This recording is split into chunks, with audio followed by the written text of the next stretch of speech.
Andhra Pradesh CR media academy ఆధ్వర్యంలో APWJ నేతృత్వంలో జిల్లా గ్రామీణ విలేకరుల శిక్షణా తరగతులు 2వ రోజు కూడా కొనసాగుతున్నాయి.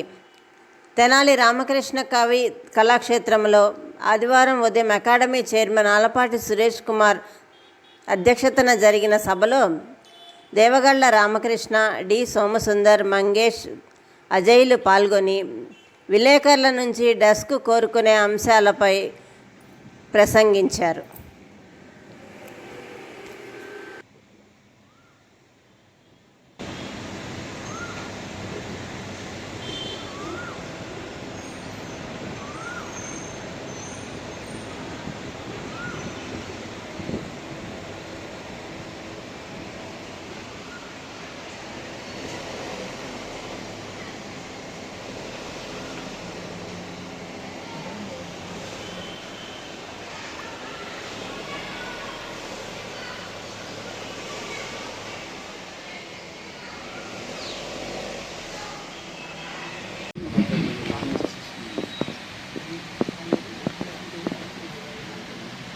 మీ అందరికీ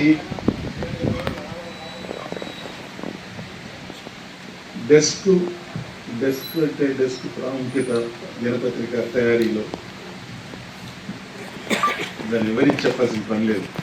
ఎందుకంటే మీరు రకరకాల పద్ధతుల్లో రకరకాల రూపాల్లో రాసి పంపించే వార్తల్ని అట్లాగే ప్రచురించడం సాధ్యం కాదు. వాటిని గ్రూప్ మొత్తం మార్చేసి వాటిని కంప్లీట్గా కొన్ని వార్తలైతే తిరగరాయాల్సి ఉంటుంది, కొన్ని వార్తలైతే ఎడిట్ చేస్తే సరిపోద్ది. సో అవన్నీ చేసి దాన్ని ఒక వేరే మూసలో పోసి దాన్ని చదివే పత్రిక పాఠకులందరూ చదివే పద్ధతిలో వాటిని తీర్చిదిద్ది పబ్లిష్ చేయడం డెస్క్ బాధ్యత. ఆ డెస్క్ కాపీ రిపోర్టర్ దగ్గర నుంచి వచ్చిన కాపీ చూసి ఏం రాశాడరా బాబు అని చెప్పి కొంతమంది విషయాలు ఆనందించవచ్చు, కొంతమంది విషయాలు తిట్టుకోవచ్చు. మీకు కొన్ని సులువులు తెలిస్తే డెస్క్ ఏ రకంగా అంటే ఏ పద్ధతిలో కాపీ రాస్తే డెస్క్కి పని తగ్గుద్ది, డెస్క్లో కూర్చున్న డెస్క్ ఇన్ఛార్జో లేకపోతే ఆ డెస్క్ హ్యాండిల్ చేస్తున్న కాపీ రైటర్కి తలనొప్పి తగ్గుద్ది. బాగా మంచి కాపీ రాసి పంపించే రిపోర్టర్ని డెస్క్ లైక్ చేస్తుంది, వాళ్ళకి ప్రాధాన్యత పెరుగుద్ది, వాళ్ళ వార్తలకు ఆటోమేటిక్గా మంచి ప్లేస్ దొరుకుతుంది. సహజం అది.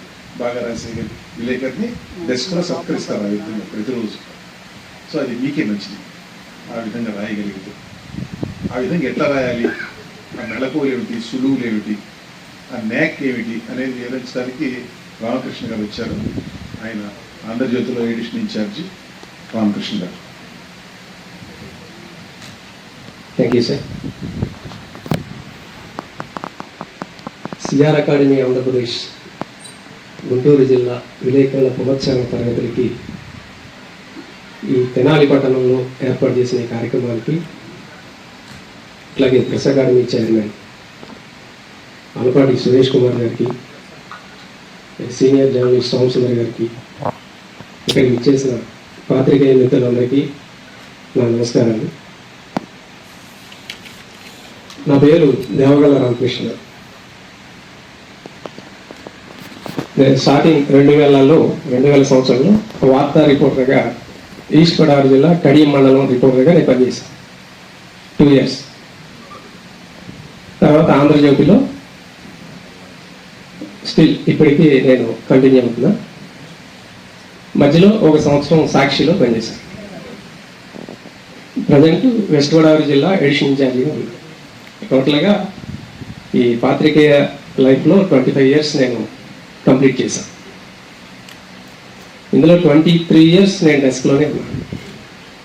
తాడేపల్లిగూడెం, తణుకు, శ్రీకాకుళం అట్లా వేరు ప్రాంతాల డెస్క్లో నేను పనిచేశాను.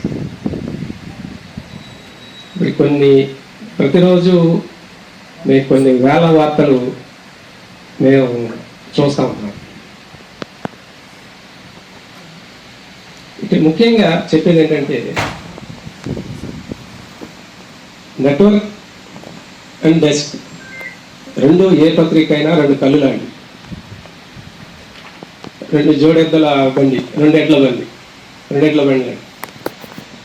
ఈ 2 సమంగా నడిస్తేనే ఏ పత్రిక అయినా ఏ మీడియా టీవీ ఛానల్ అయినా ఏదైనా మనుగడ సాగిస్తుంది. ఈ రెండింటిలో ఏది బ్యాలెన్స్ తప్పినా, అంటే నేను గొప్ప లేదా నేను గొప్ప అని ఇద్దరు చెప్పుకోవడం ద్వారా ఉపయోగం ఉండదు. అట్లాగే రెండు సమన్వయం లేకపోతే కనుక ఆ రెండింటి మధ్య కోఆర్డినేషన్ అనేది లేకపోతే ఆ పత్రిక మనుగడ ప్రశ్నార్థకంగా మారుతుంది. కాబట్టి డెస్క్ అండ్ నెట్వర్క్ ఈ రెండు కోఆర్డినేషన్తో ఉన్నప్పుడే అవి మనం అనుకున్నట్టు సామాజికంగా మనం చేయాల్సిన బాధ్యత ఏదైతే ఉందో అది నిర్వర్తించే అవకాశం ఉంటుంది. ఇప్పుడు నేను చెప్పే సబ్జెక్ట్ వరకు చూస్తే డెస్క్ అండ్ నెట్వర్క్ కోఆర్డినేషన్, ఈ రెండు కోఆర్డినేషన్లో ఎలా ఉండాలి ఇవన్నీ కూడా మీకు తెలిసిన విషయాలే. నేను కొత్తగా చెప్పేది ఏమి ఉండదు, అన్నీ ఏదో సందర్భంలో మనకు ఎదురైన విషయాలే. అయితే మా అనుభవంలో మా డెస్క్ ఎటువంటి ఇబ్బందులు ఫేస్ చేస్తుంది వార్తల విషయంలో అనేది ఒకసారి మళ్ళీ మీకు పునశ్చరణ చేయడానికి నేను ఇక్కడికి వచ్చాను.